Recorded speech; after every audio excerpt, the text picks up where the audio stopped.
Oxon 3 Comunicación Natural. Toyota. Renfe. Nuevo Espacio Elite. San Miguel. Coca-Cola. Universidad de Oviedo.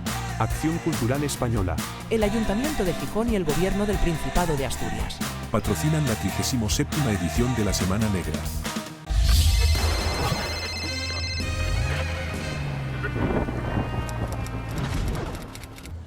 Muy buenas tardes. Con horario cubano, empezamos con horario cubano y además casi con el propio ambiente de la novela, porque en esta novela, en la novela Asesinato en el Bosque de La Habana de Rigoberto Menéndez Paredes, hace calor. Hace mucho calor y además todo está como entremezclado, están entremezcladas las carnes, las sangres, es una multietnia deliciosa realmente, en la que uno reconoce muchísimos rasgos del carácter de los distintos pueblos, que además haces por reflejar a través del propio vocabulario, cosa que es muy poco frecuente y que me ha llamado mucho la atención. Esta es una novela, digamos, canónica en algunas cosas y todo lo contrario en otra parte, ¿no? Bueno, es una novela negra que comienza con un asesinato, con el corte de una cabeza cortada que encuentran unos pescadores, y a partir de ahí nos vamos a encontrar con un detective que es un hombre bastante particular, un hombre que es un absoluto devoto de las propias novelas negras y que cree que en realidad pues la representación de la vida es la novela negra o viceversa. De hecho, es un Quijote más, diríamos, de alguna manera. Más. De hecho, al principio de la novela hay un texto de Ernesto Sábado, del Túnel, que dice así: mi teoría, explicó, es la siguiente: la novela policial representa en el siglo XX lo que la novela de caballería en la época de Cervantes. Más todavía, creo que podría hacerse algo equivalente a Don Quijote, una sátira de la novela policial. Imaginen ustedes un individuo que se ha pasado la vida leyendo novelas policiales y que ha llegado a la locura de creer que el mundo funciona como una novela de Nicholas Blake o Ellery Queen. Imaginen que ese pobre tipo se larga finalmente a descubrir crímenes y a proceder en la vida real como procede un detective en una de esas novelas. Creo que se podría hacer algo divertido, trágico, simbólico, satírico y hermoso que se titulara Asesinato en el Bosque de La Habana. Muchas gracias. Bueno, te damos otro aplauso. Gracias. Y me gustaría que me contaras, Rigoberto, cómo se te ocurre escribir esta novela negra, si es a partir precisamente de estas palabras de Sábato o si fue después, cuando tú ya estabas metido en harina. Realmente las palabras de Sábato me dieron el impulso final, tienes toda la razón, pero yo ya había pensado esta novela hace 10 años, tenía una estructura diferente, pero el personaje central era el mismo. O sea, era este detective privado, que es quizás una de las singularidades de la novela, modestamente, ¿no? Que es un detective cubano, pero de origen libanés, que come comida libanesa, que no sabe una palabra en árabe todavía. Después en la serie él aprenderá el árabe, ya estoy pensando en eso. Y que por supuesto tiene esa idea de que también parte un poco del párrafo de Sábato, citado en El Túnel, donde cree que la novela es que la vida es una mala copia de la literatura policial. Esto me recuerda un poco también las palabras de Andreu Martín, ese gran autor de novela negra española, de los grandes íconos de la novela negra española, que decía que está en contra, yo también, eso de que la realidad supera la ficción. Yo creo que no, la ficción es una cosa y la realidad es otra, aunque la ficción beba mucho de ella, pero desde luego hay otras dosis, otros ingredientes que están ahí. Entonces, nada, sí, a partir de ahí fue un poco que la idea terminó de tomar forma, la estructura también, porque ya 10 años es un periodo para, evidentemente, sedimentar mucho las lecturas, las experiencias. O sea, yo cuando comencé a idear, escribir novelas policíacas, desde luego no comencé teniendo esa experiencia, y después leí muchísimo y fui ya creando el personaje. Y el personaje, bueno, finalmente nació. Bueno, es bastante curioso ver estos escenarios de esta Cuba, que quizás nos es más ajena, ¿no? Esa Cuba prerevolucionaria, sí. Esa Cuba que está en proceso de desaparición, está absolutamente corrupta, una Cuba en la que todo se cae abajo, donde desde la policía, en realidad podría ser casi el mismo escenario de ese Chicago de los años 20 en el que emergen esos detectives de los grandes del género negro. Del hardboiled. Exacto, el hardboiled, desencantados, perdedores, pero honestos en su fuero interno y siempre, por supuesto, buscadores de la eterna justicia.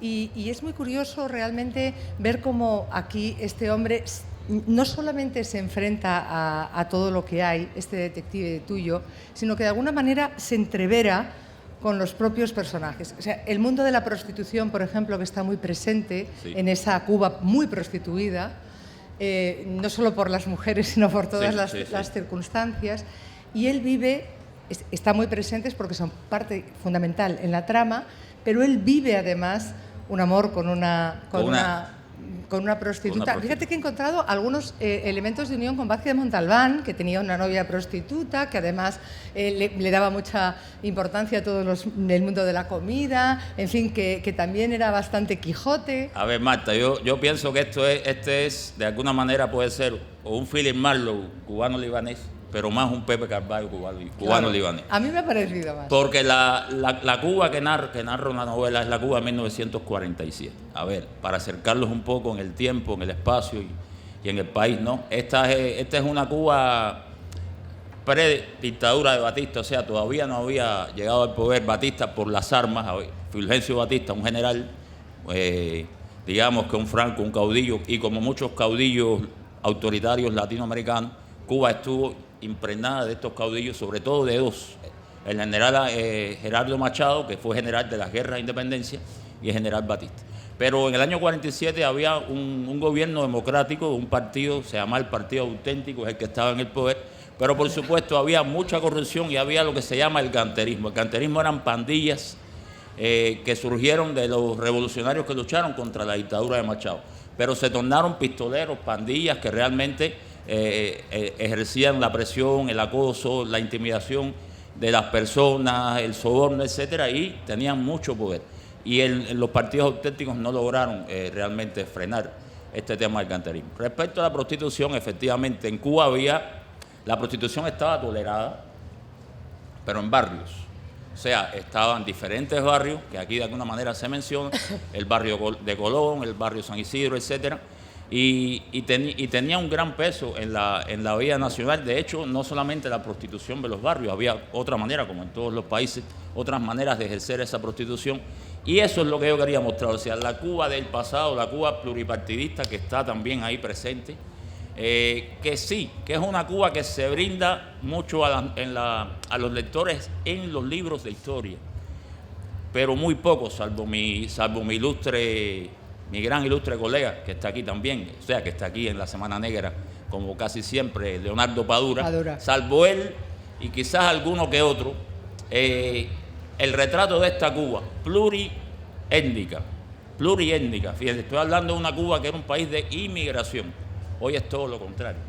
Ahora nos tienes que explicar un poco. Hoy es todo lo contrario, hoy es un país de migración. Yo digo que que ahora los cubanos tenemos una vocación un poco libanesa, porque el Líbano es el pueblo, o sea, los libaneses es el pueblo, el libanés es un pueblo que está presente en casi todos los países del mundo, en todos los que están representados en Naciones Unidas. ¿Cuántos son? 194, en todos hay un libanés. Bueno, ya casi podemos decir que en todos hay un cubano. Entonces, esa Cuba es la que quiero mostrar, porque como ves, muestro el micromundo del barrio, lo que yo llamo literariamente el barrio de los turcos, que no es más que un barrio donde se asentaron muchísimas nacionalidades inmigrantes, pero sobre todo tenían gran peso los llamados turcos. Esos turcos no eran más que libaneses, sirios e incluso palestinos que llegaron a América procedentes del Imperio Turco Otomano, de ahí el epíteto turco, y después se les llamó de otra manera. En Cuba, moros. Ahí se llaman moros, y en un sentido muy fraterno, no en un sentido peyorativo, porque moros tiene otro sentido como sabemos, peyorativo, y que pero además tiene un sentido étnico también, porque una de las acepciones se plantea que viene de Mauro, de Moro, de Mauritania, pero bueno, en fin. Entonces, esa Cuba generalmente no la ha retratado la narrativa cubana, o la novelística cubana. Generalmente, digo salvo Padura, porque Padura tiene, por ejemplo, La neblina del ayer, y tiene Herejes, donde también habla de la presencia judía, porque había un barrio también donde había judíos sefarditas y judíos askenazes. Pero había de todo, había ingleses, había chinos, había japoneses, había filipinos, había prácticamente de todas las nacionalidades, como decía el gran argentino Leopoldo Marechal, había de las 4 lejanías. O sea, entonces es lo que yo quiero un poco representar. Yo un poco, mi trabajo como director en Cuba, como director de un museo dedicado a la cultura árabe, también se basó en la investigación, por eso es que puedo brindar datos, de la cultura libanesa, siria, palestina en Cuba y de esa inmigración. Pero yo quería llevarlo a la ficción. Además, también están dentro de los orígenes de esta novela, están las voces, o sea, los testimonios de estos inmigrantes y los testimonios de mi familia, mis padres que vivieron esa época y que recuerdan mucho a ese turco o a ese libanés o sirio, vendedor de baratijas, vendedor de joyas. Eso, como bien tú decías una Cuba en desaparición y una Habana que ya no existe. No sé si de alguna manera yo lo digo ahí o lo he dicho en alguna que otra charla, que yo retrato ahí una Habana que ya no existe y que incluso yo llegué de alguna manera a conocer. Por ejemplo, la Habana de los cines. La Habana de los 160 cines que tenía en 1950, una ciudad que tenía 160 cines. Imagínense ustedes. Esos 160 cines todavía, casi todos, existían intactos en los años 70, cuando era apenas un niño. Ya en el 89 se desmoronaron. Entonces, ahí también pongo el dedo en la llaga, ¿no? Y sin embargo aquí sí, por eso también hablo del cine. Bueno, pasa el detective por un lugar, están poniendo una película de Jane Tierney o de Humphrey Bogart, etcétera. Bueno, nada, eso nace también de que yo me he empapado mucho de esa. Bueno, me interesa mucho este detective tuyo, este personaje, para saber un poco cómo lo has creado, porque insisto que creo que tiene muchas referencias, sí, tanto de los clásicos como de nuestro Vázquez Montalbán, que tiene un detective que se llama Carballo, como tú bien sabes. Admiro muchísimo a Vázquez Montalbán. Y yo tengo un detective que se llama Roures. Roures es Robles y es Carballo. Y es Carballo. Es lo mismo. Con lo cual, imagínate cómo me he sentido con este detective tuyo, ¿no? Lo leeré. Me hace mucha gracia porque este detective, además, habla todo el rato de novela negra y algún purista me dice, ya, pero mete mucha novela negra y mete también mucha novela... De enigma. No, desde luego. Y en toda la última parte, además, está más la novela enigma en la parte de la resolución de toda la historia, ¿no? O sea, me estás hablando de la trama como tal. De la trama. Sí, es una mezcla de las dos. Es una mezcla de las dos. Porque a mí me gusta mucho la novela de enigma. Incluso tengo una teoría muy atrevida, quizás. Yo creo que el novelista de novela negra no debiera prescindir nunca, y creo que ni siquiera los de Hard Boiled le prescindieron, sí, de la importancia del enigma y de la trama. Pero tú, sin embargo, dentro de la propia novela, en palabras del detective, en un momento determinado dices, no importa quién lo hizo, sino el por qué. Claro, entonces claro. Tú mismo estás volviendo a la esencia misma Lógica, de la novela negra, ¿no? Lógico, es curioso porque él es él. O sea, yo quiero sacar ahí eso, la llamada negritud, como dijo creo que Francisco Umbral, de esa sociedad cubana también. O sea, lo hay ahora. Padura ha escrito en las 4 estaciones de esa Cuba, el periodo especial, del llamado periodo especial de la crisis de los 90. Pero está esta otra, a la cual hay que sacarle, y bueno, yo estoy dispuesto a seguirlo haciendo, ¿no? A sacarle mucho jugo, pero no solo desde el punto de vista policial, sino también de brindar ese microcosmo de las migraciones. Porque antes en Cuba había un tabú y nada más que se pensaba que los cubanos descendíamos de españoles, de africanos, de los antiguos indios y de los chinos. Y no es así. Hay que ver que libaneses hubo en Cuba aproximadamente 35.000 o 40.000 en un periodo determinado, en los años 30. ¿En qué año llegaron? No, comenzaron a entrar en 1870, del siglo pasado. O sea, desde la época de la dominación española. Y por supuesto, cuando ya España sale de Cuba, cuando ya se funda la República, después del periodo norteamericano de 3 años, Cuba se convierte en un país de inmigración y hay una ley en 1906 que es la Ley de Inmigración y Colonización, porque necesitaban inmigrantes, muchos inmigrantes.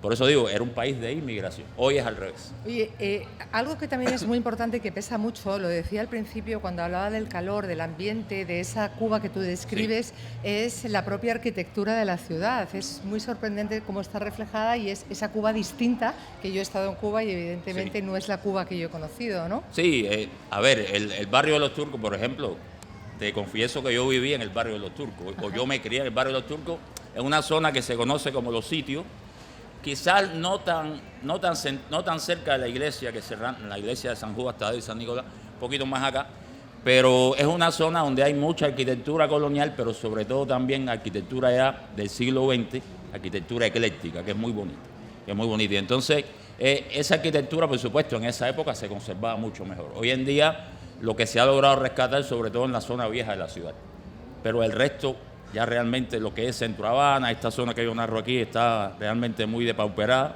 muy deprimida y creo que prácticamente sin salvación.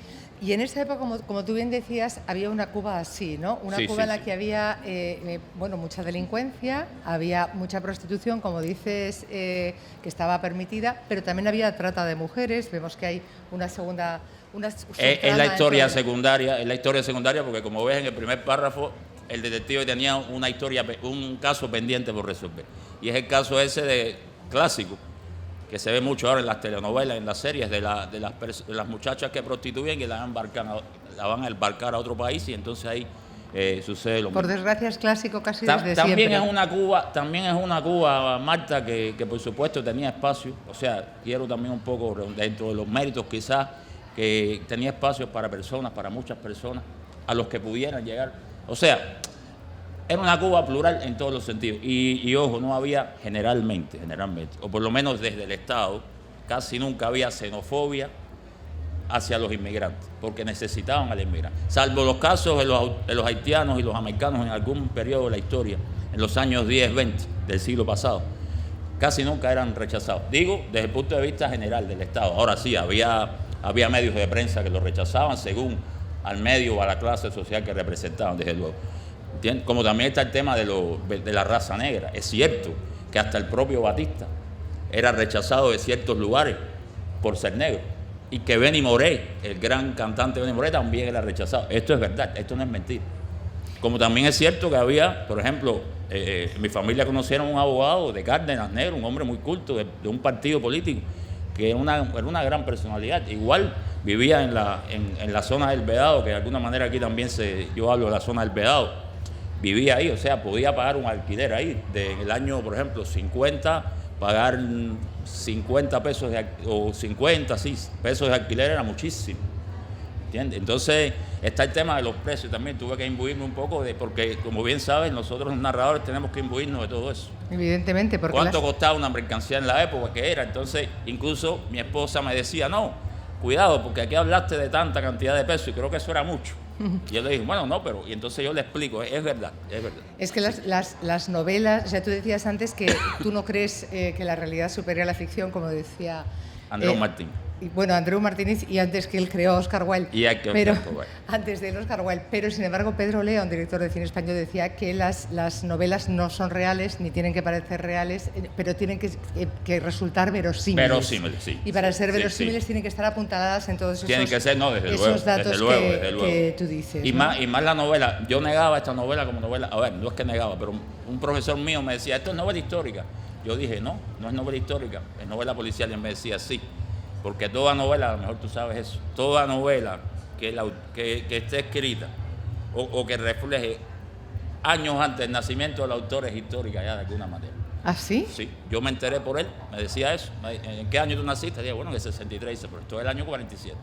Es una novela histórica y desde luego que de alguna manera tiene elementos de la novela histórica. Yo diría que es una novela con historia. Una novela con historia y es una novela con historia. Marta, yo quiero agradecerte también porque sé, y lo oí hace poco, que tú entrevistaste hace muchos años a un gran compatriota también. ¿A quién? ¿O me equivoco? ¿A quién? Guillermo Cabrera Infante. Sí, señor, me lo presentó ese señor que está aquí. Pues bien. Me lo presentó Juan Cruz. Entrevisté varias veces a Guillermo Cabrera Infante. Tengo varios libros dedicados, muchas anécdotas y un recuerdo enorme y maravilloso, tanto de él como de Miriam. Yo digo que merecía ese compatriota, merecía el Nobel, pero bueno, el premio Nobel, pero bueno, nada. Pues la nada, Academia Sueca tiene tú a esa por cosa. él, por si Fue un acaso. grande, fue un grande de los grandes. No, yo seguiré escribiendo. Seguirás escribiendo. O sea, esta novela, me lo has dicho nada más llegar tarde, porque ha llegado tarde. Pero... Me disculpan porque me habían dicho que del Begoña Centro aquí eran 15 minutos caminando. No te preocupes. Y finalmente tuve que tomar un taxi. O sea, no fue así, yo camino rápido. Me disculpan. Disculpado, pero yo, claro, voy a tener que poner fin y me da mucha rabia. No, no se preocupe. y me da mucha rabia poner fin sin que nos digas si ya tienes pensada la saga, porque al principio de la historia has dicho, no, este detective va a acabar aprendiendo árabe, porque cuando le llegan con el caso, precisamente aparecen 2 notas con unos textos árabes. Y tiene que acudir a otra persona. Exacto, y tiene que acudir a otra persona porque él será libanés. En el Club Libanés, por cierto, que es uno de los lugares que va a seguir siendo parte de la saga. Sí, estoy escribiendo una saga ya en el año 51. Por cierto, un año en que ese gobierno auténtico, no este de Grau, de su sucesor Prío, se había propuesto una cosa casi imposible, acabar con la prostitución en La Habana. Eso que por ahí va la trama también. Madre mía. Acabar lo que nunca pudieron acabar y después vendrá otro. Pero bueno, te confieso otra cosa. Ahí tengo otra ya casi terminada. O sea, sería la segunda en realidad, que no tiene nada que ver con Gorayev, ni con un detective cubano-libanés, en el año 2001. La Habana, mayo del 2001, por supuesto, el mismo tema libanés. Ya de eso hablaré. Gorayev es el detective, no olvidemos este nombre, a mí me ha gustado mucho. Es un hombre leído, culto, reflexivo y mujeriego, un detective como Dios manda, al uso, muy al uso de los nuestros. Y nada, me ha encantado estar contigo, Rigoberto. Muchísimas gracias, para mí ha sido un placer también contigo, con el público que me ha sabido perdonar. Gracias. Gracias.